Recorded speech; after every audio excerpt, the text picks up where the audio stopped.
Noël, c'est la fête qui relie le ciel et la terre. Et tous ceux qui s'aiment. Cette année, en préparant vos cadeaux, aidez l'équipe du Verbe à faire le lien avec tous ceux qui cherchent le vrai sens de Noël en contribuant à notre campagne majeure Faites le lien. Faites le lien entre Saint-Nicolas et le Père Noël, Entre les rois mages et les lutins. entre l'enfant Jésus et les couches de bébé. Bref, faites le lien avec nous entre le Verbe de Dieu et le monde d'aujourd'hui. En plus, jusqu'au 31 décembre, chaque don à notre campagne sera doublé grâce à un jumelage. Merci à tous ceux et celles qui ont déjà donné et à ceux qui le feront. Joyeuse fête de la Nativité!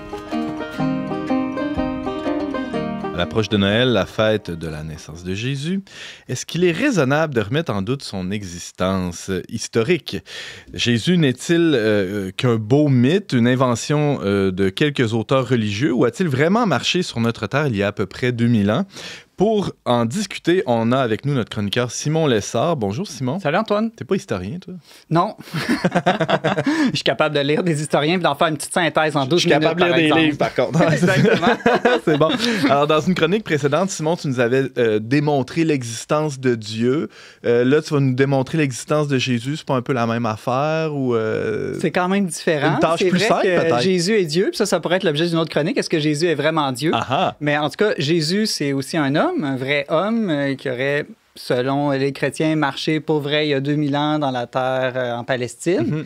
Et puis, je pense que c'est une bonne question, là, quand même, de se demander, c'est-tu vrai, cette histoire-là, ou c'est-tu juste un mythe? C'est pas juste une question pour ceux qui croient pas, là, qui disent « Ah, Jésus n'a pas existé », mais même comme croyant, on devrait se la poser. Comme croyant, je pense que c'est important de se la poser, surtout à notre époque où le scepticisme règne sur toutes les questions religieuses en général, et surtout parce que le christianisme prétend être une religion fondée historiquement, dans un fait historique. Un événement. Un événement, et cet événement-là, c'est une personne, Jésus-Christ, qui a vraiment existé, qui a vraiment enseigné, qui a fait des miracles, qui est mort et qui est ressuscité. Donc, si tout ça n'est pas arrivé, tout s'effondre d'une certaine manière. Saint Paul dit si le Christ n'est pas ressuscité, notre foi est sans valeur. Mais on pourrait dire s'il n'est pas ressuscité, c'est certain qu'il n'est pas né non plus. Là. Donc, Noël aussi est totalement. La fête de Noël est sans valeur. Ouais, ou plutôt, c'est ça, inversement. S'il n'est pas né, impossible qu'il ressuscite. Pas ressuscité, exactement. Ça, je te donne une autre anecdote. Antoine, il y a un intellectuel français sceptique athée, Paul-Louis Couchou, un jour qui a dit à Jean Guiton « Ah, moi, je crois tout dans le credo des chrétiens, sauf 3 petits mots. » Sous Ponce Pilate. C'était très, très futé. Parce que dans le fond, ce qu'il est en train de dire, c'est un beau mythe qui donne sens à la vie, le christianisme, mais pas avec les mots sous Ponce Pilate. Parce que qu'est-ce que ça veut dire, ça? Ça veut dire que Jésus aurait vraiment existé à une époque précise, dans un lieu précis. Donc, il ne voulait pas de cet aspect très incarné et historique du christianisme. Bon, justement, faisons un petit saut dans l'histoire. Cette idée-là que le Christ est une invention ou n'aurait pas existé dans l'histoire, est-ce que ça a une histoire, cette idée-là? Bien, ça, c'est un des premiers arguments, je dirais, qu'il faut regarder sérieusement. En fait, c'est que quand on étudie l'histoire de ce que les gens ont pensé du Christ, avant le 19e siècle, il n'y a personne de sérieux qui a prétendu que Jésus n'existait pas, y compris les adversaires du christianisme. Donc, c'est plutôt au 19e siècle là, qu'il y a une trollée d'intellectuels qui n'étaient pas des historiens, ça c'est important de le mentionner, qui étaient plus des idéologues, qui s'appelaient eux-mêmes les mythistes de la thèse du mythe, en fait. Et puis ces gens-là ont développé l'idée que, avec quelques arguments, que peut-être ils ont voulu semer le doute, en fait. C'est quoi leurs arguments? En fait, c'est pas des gros arguments. C'était plutôt de relever, il y a des contradictions dans les évangiles, des petites contradictions à certains endroits. Il n'y a pas beaucoup de preuves en archéologie, mais en même temps, les archéologues vont dire, oui, mais tu ne trouveras jamais un bâtiment qui prouve l'existence d'une personne pas très connue il y a 2000 ans. Là. C'est très rare de démontrer l'existence d'une personne par l'archéologie. Mais surtout, ce qu'il faut bien voir, c'est que ces gens-là, Bruno Bauer, Salomon Ragnac, Prosper Alpharic, puis au 20e siècle, on a entre autres Michel Onfray qui a repris ça. C'est, comme je te dis, c'est pas des gens qui ont étudié l'archéologie, l'exégèse contemporaine ou ni de manière critique les sources historiques. Mais ce qui est vraiment le plus fascinant, c'est de dire que personne n'a pensé remettre en doute l'existence de Jésus au tout début du christianisme. Si, par exemple, moi, Antoine, je te dis, il y a 40 ans, là, il y avait un monsieur avec une grande barbe qui s'appelait Gandalf dans la ville de Québec. Il faisait plein de miracles, puis il y avait des milliers de personnes qui écoutaient ses enseignements.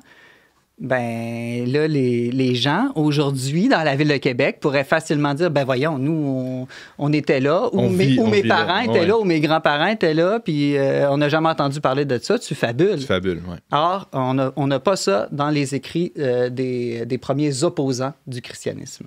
Donc, il y a des traces écrites dans les premiers siècles de gens qui s'opposaient aux chrétiens, mais ils ne s'opposaient pas à ce fait-là historique de l'existence du Christ. Ouais. C'est ce que tu viens de dire après. Exactement. Okay. Il y a entre autres le philosophe platonicien Cels au 2e siècle, qui est un des plus grands opposants connus du christianisme, et jamais il remet en doute l'existence de Jésus. Il va dire que Jésus n'était pas Dieu, qu'il n'est pas ressuscité, des choses comme ça. Autre chose. Mais il savait très bien qu'il ne pouvait pas remettre ça en doute, que tout le monde lui aurait dit, ben voyons, on le sait qu'il y a eu un homme qui a été crucifié sous Ponce Pilate à Jérusalem.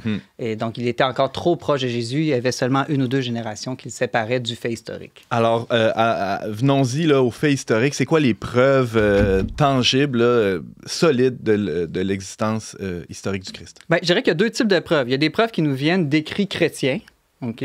Puis, il y a des preuves qui nous viennent d'écrits non chrétiens. Évidemment, moi, je trouve ça encore plus intéressant de commencer par les preuves d'écrits non chrétiens. Parce que les gens vont dire, ben, c'est sûr que les chrétiens, eux, ils ont tendance à vouloir que Jésus existe. À vendre leur salade, là. Mais même là, les preuves des écrits chrétiens sont très, très, très solides. Là. Un historien sérieux ne peut pas les écarter. Qui sont-ils? Par exemple, Tacite. Tacite, c'est un historien sénateur romain né en 58. Donc, lui, il mentionne plusieurs faits historiques relatifs au Christ, dont son exécution par le supplice romain de la croix. Donc, dans ses annales, il va dire que Jésus a existé au temps de Ponce Pilate, donc qui était préfet en Judée en l'an 26 à 36. Donc, je te le cite, là, il dit « Ce nom de chrétien leur vient de Christos, Christ, que sous le principat de Tibère, le procurateur Ponce Pilate avait livré au supplice. » Le supplice étant la croix ici. On a Flavius Joseph. Lui, c'est une des sources les plus connues. Ouais. Flavius Joseph, c'est un historiographe juif né autour de l'an 37. Et lui, il a travaillé pour l'empereur romain Vespasien.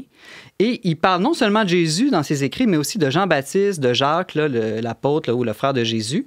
Et puis dans son recueil le plus connu, là, Les Antiquités juives, qu'il a rédigé autour de l'an 93-94, il parle de Jésus comme d'un sage. Évidemment, lui, il n'était pas chrétien, là.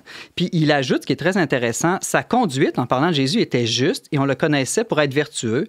Et un grand nombre parmi les Juifs et les autres nations devinrent ses disciples. Pilate le condamna à être crucifié et à mourir, mais ceux qui étaient devenus ses disciples continuèrent de l'être. Il disait qu'il leur était apparu 3 jours après sa crucifixion et qu'il était vivant. Ainsi, il est peut-être le Messie au sujet duquel les prophètes ont raconté des merveilles. C'est vraiment intéressant parce que lui, il est juif puis il reconnaît que c'est peut-être... Il y a des éléments qui pointent dans cette direction-là.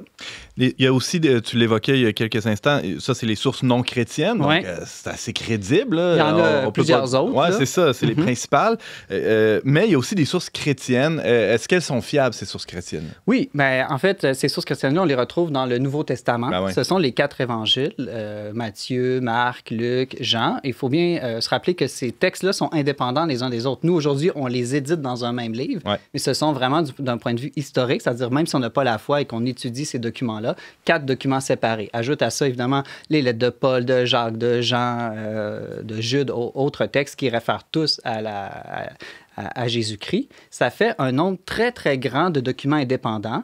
Qui n'ont pas la même source, là, donc des auteurs qui sont différents. Apparus à des moments différents dans l'histoire. Exactement, avec des processus de rédaction qui peuvent être complexes, mais qu'on doit faire une critique interne, voir est-ce que ces documents-là sont fiables. Quand on les lit, c'est très intéressant, on se rend compte que sur à peu près tous les autres faits, la majorité des faits qu'ils vont rapporter, les lieux, les temps, les guerres, toutes sortes de faits culturels, ils sont exacts. Et ça, c'est très intéressant parce que la science archéologique aujourd'hui n'a trouvé aucun fait en terre de Palestine qui contredit les évangiles. Ah ouais. Elle n'a pas découvert tout ce que disent les évangiles. Ouais. Elle a peut-être trouvé la piscine de Bethsaïde, par exemple. Ça, il paraît que ça a été découvert récemment.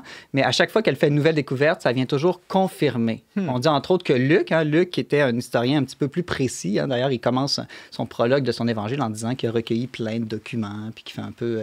il va faire son historien en rapportant la vie de Jésus. L'évangile de Luc... Il aurait travaillé au Verbe, lui, c'est un bon journaliste. Exactement.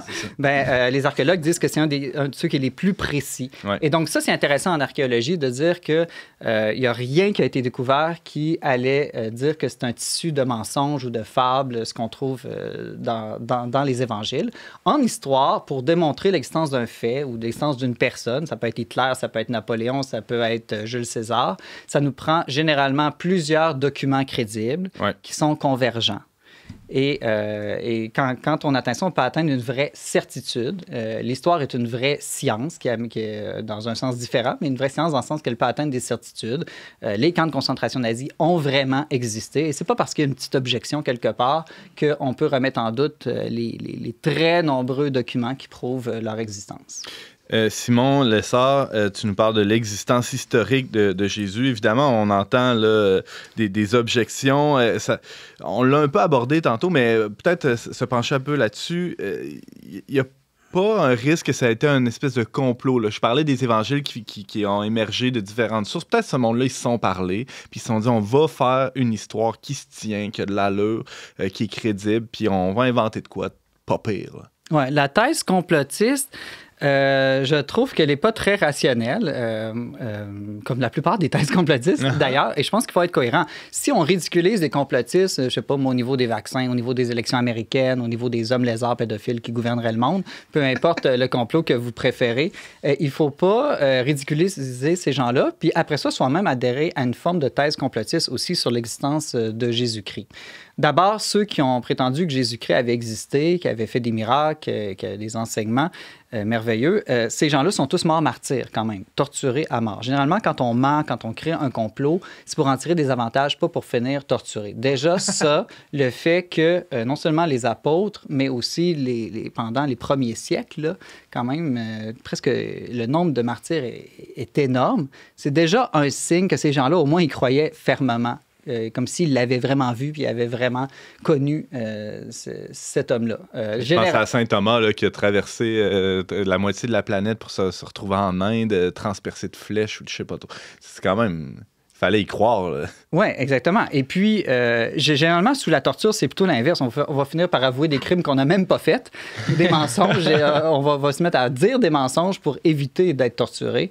Et là, c'est pas juste que, mettons, on aurait la moitié du monde qui ont dit « Ah, c'était pas vrai, Jésus n'a pas existé ». Non, on n'a aucun écrit d'aucun chrétien qui aurait admis sous la torture que Jésus n'avait pas existé. Il y en a peut-être qui ont dit « OK, je vais dire que j'y crois pas ». Mais qu'est-ce qu'il voulait dire par « j'y crois pas », c'est-à-dire que je n'adhère pas à ses paroles et non pas à son existence comme personne humaine. Alors, est-ce qu'on peut fêter Noël sans avoir peur de se tromper, Simon? Oui, je pense que historiquement, il est absolument certain, en tout cas toutes les sources que j'ai vérifiées, aucun historien, archéologue sérieux qui remet en doute l'existence de Jésus. C'est-à-dire, on peut remettre en doute peut-être le jour de la naissance. Là, on peut peut-être discuter là-dessus, mais encore là, il n'y a personne qui va pouvoir prouver qu'il n'est pas né un 25 décembre. Là. Il y a moins de chances sur 365 que ce soit arrivé. Puis non seulement que certain que Jésus est né, mais aussi qu'il était juif, qu'il s'appelait Jésus, qui était reconnu comme le Messie par des disciples, qui a attiré des foules par son charisme extraordinaire, qui a fait des enseignements à contre-courant et qui a été, comme on l'a dit tout à l'heure, crucifié à Jérusalem par ordre de Ponce Pilate autour de l'an 33. Peut-être que ce qu'il faut davantage se poser comme question, c'est qui était cet homme qui a existé? Est-ce qu'il était vraiment Dieu comme il le prétendait? Est-ce qu'il était vraiment le Messie que les Juifs attendaient? Ça pourrait être l'objet d'une autre chronique parce que la science historique peut aussi aborder cette question-là. C'est pas, dès qu'on est dans le domaine du surnaturel ou du miracle, c'est pas vrai que la science, on n'est plus du tout, qu'on évacue la science.